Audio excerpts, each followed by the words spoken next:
Hello বন্ধুরা, চলে আসছি নতুন আর একটা কন্টেন্ট নিয়ে আমার বেবিকে। আর আমরা সবাই মিলে যাচ্ছি নদীর পাড়ে। আর এটা দেখে তো খুব এক্সাইটেড আমার বেবিটা। আর কিভাবে কাঁঠাল পাতা খাচ্ছে দেখতেই পারতেছো। তো ওকে দেখে আমরা খুব কিছুক্ষণ এখানে ওয়েট করলাম। আর ওয়েদারটাও ঠান্ডা ঠান্ডা ছিল, বাতাস ছিল, খুবই ভালো লাগতেছিল। আর সুন্দর করে আমরা দেখতেছি ও কীভাবে কাঁঠাল খাচ্ছে, বারবার জিজ্ঞেস করতেছে। আর আমার মেয়ে তো ব্ল্যাক শিপ কবিতাটা বলা শুরু করে দিয়েছে। একটু কথা কবিতা বলেও খুশি হয়ে এখান থেকে দৌড় দিয়ে চলে যাচ্ছে। আমি বলছি এত দৌড় দিও না, যেও না, আমরা এত চিপা রাস্তা দিয়ে যাচ্ছিলাম যেটা বলার বাহিরে। আর আমার বাচ্চাটা আগে দৌড় দিতেছে, সামনেই যাচ্ছি আমরা নদী দেখতে। চলো আমাদের সাথে, দেখো কিভাবে নদীর কাছে যাই। আর প্রচণ্ড ভয় পেয়ে গেছিলাম, আর এর জন্য ওকে বলেছি হাত ধরতেছি। সামনে তো নদী, তুমি বুঝো না? আমরা নদীতে যাচ্ছি দেখতে, নদীর পার।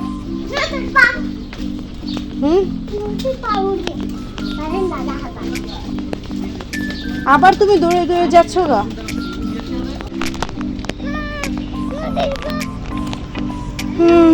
অবশেষে চলে আসলাম। এই যে এখানে আসো, চলো বাবার সাথে যাই। চলো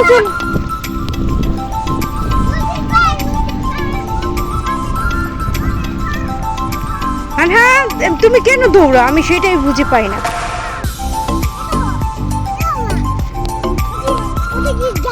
এটা হলো ডিঙ্গি নৌকা, ওগুলি শিপ, বড় জাহাজ, বড় জাহাজ। দেখেছো ওই যে জাহাজ, ওয়াও, দেখেছো কত সুন্দর। জি হ্যাঁ, কোথায় যাব বলো তুমি? যাবো তো ওদিকে। এই শোনো, তোমাকে তো এর জন্য নিয়ে আসছি বাবা। এই পাশে হাঁটো, এই যে ইসে ব্যথা পাওয়া যায়, দেখেছো? এই সে রডে ব্যথা পাওয়া যায়, এই যে রড, এগুলিতে ব্যথা পাওয়া যায়।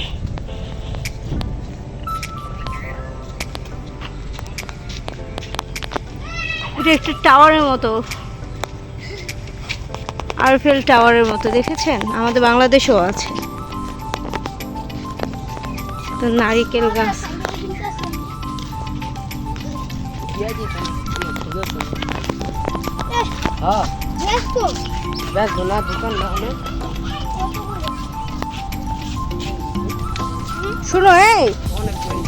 শোনো তুমি আমার,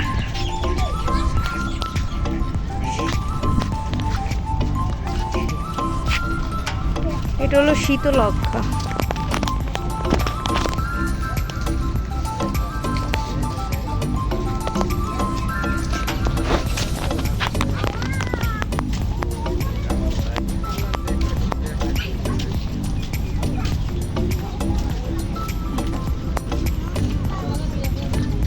কেন তুমি ওখানে গেলা?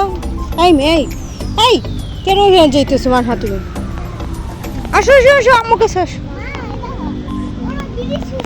হ্যাঁ যেও না।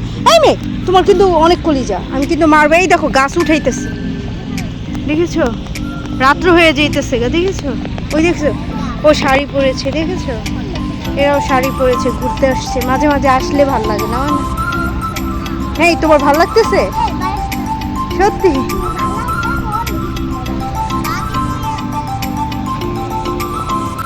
নেক্সটে তোমাদেরকে দেখাবো শীতলক্ষা ব্রিজটা আর পাশের নদীটা কি অবস্থা। ভালো থেকো।